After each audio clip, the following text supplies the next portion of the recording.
show you how great I am. G5 Jeff TV, hit the subscribe button, hit the like button. Please share this video. Support your boy. Support good content at all times. Let's get right down to business. Terrance Crawford gets a 12th round KO over Jose Benavidez Jr. via Street Fighter Tiger uppercut.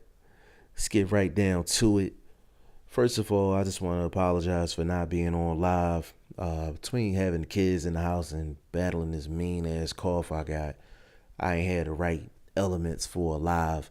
And I'm mad I wasn't able to go on live because this would have been, it'd have been lit. It would have been lit. So hopefully next time, the elements is right and I'm feeling a lot better. And, we'll be able to be on live. Now, getting to the fight, first of all, shout out to Jose Benavidez Jr. for even taking the fight with Bud Crawford.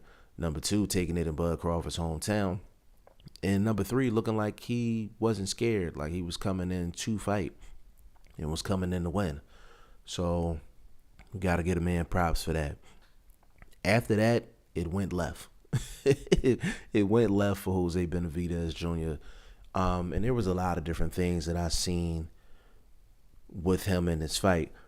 First of all, there was a lot of animosity, a lot of emotion going into this fight. The weigh-in, Benavidez Jr. pushes Terrance Crawford. Terrance Crawford throws a right hand, misses, and there was just a lot of trash talk and a lot of animosity. And what I noticed in the fight is that the first 3 rounds, Jose Benavidez Jr. was fighting off of emotion.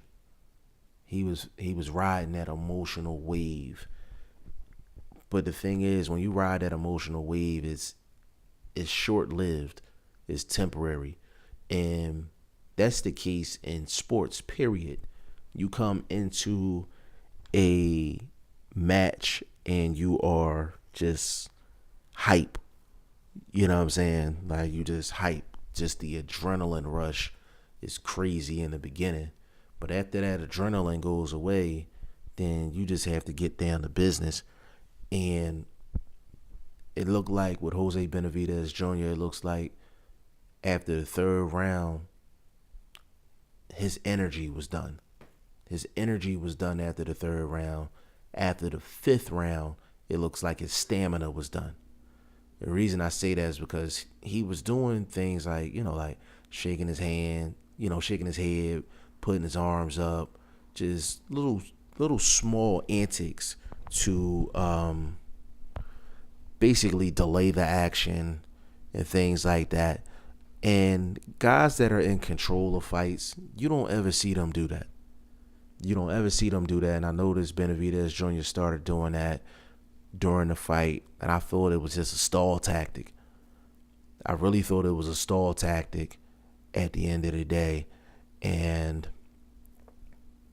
when you're going up against the best in the world in his own hometown, it's the last thing you need to be worried about is your energy level and your stamina. And I think that was the case with Jose Benavidez Jr. Going into the fight, I said in the previous video that Jose Benavidez Jr. reminded me of Victor Postol.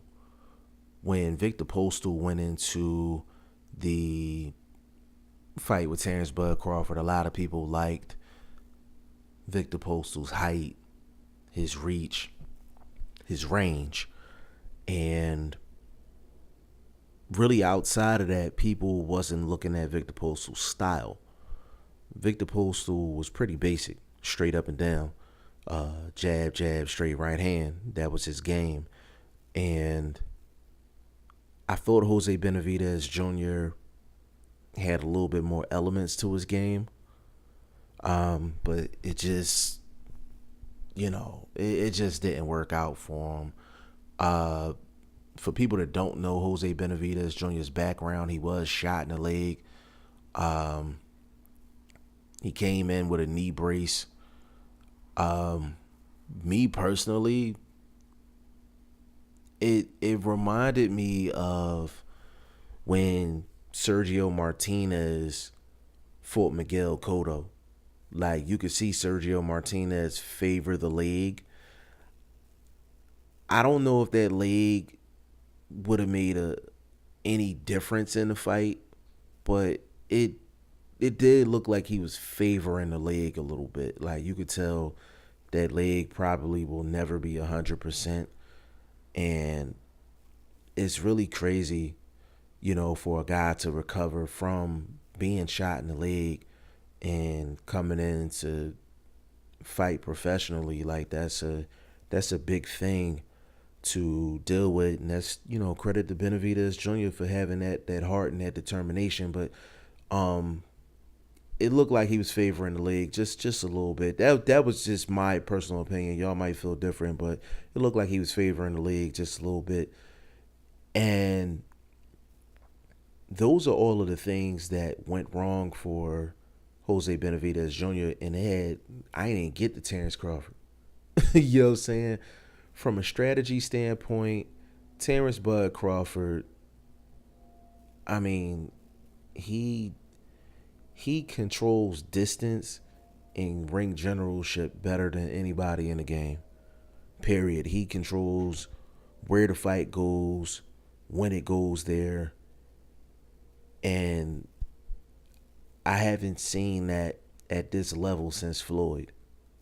You watch a Floyd fight, Floyd controls everything. The tempo, the pace, the style of fight, the distance, the range. He controls everything. Terrance Bud Crawford does the exact same thing. He controls everything in the ring.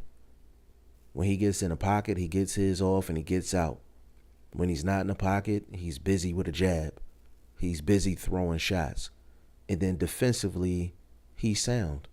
And then on top of that, he can go from southpaw to conventional. And most of the time, 90 to 95% of the time, he stays in the southpaw stance. But the thing with that is, he can go orthodox if he don't like the way things is going in the southpaw stance. So he gives you different angles, and he gives you so many different looks inside of the ring. It's just, I think Jose Benavidez Jr.,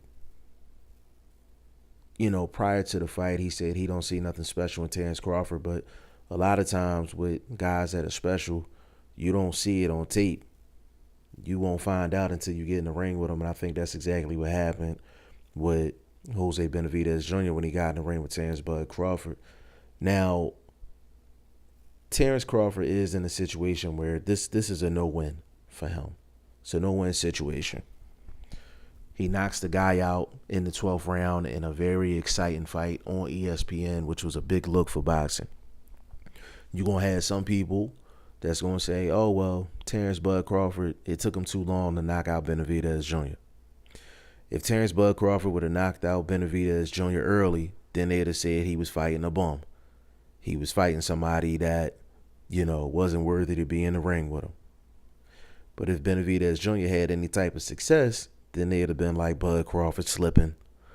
Bud Crawford struggling against somebody that we don't know, and we can't mention him with the best in the world.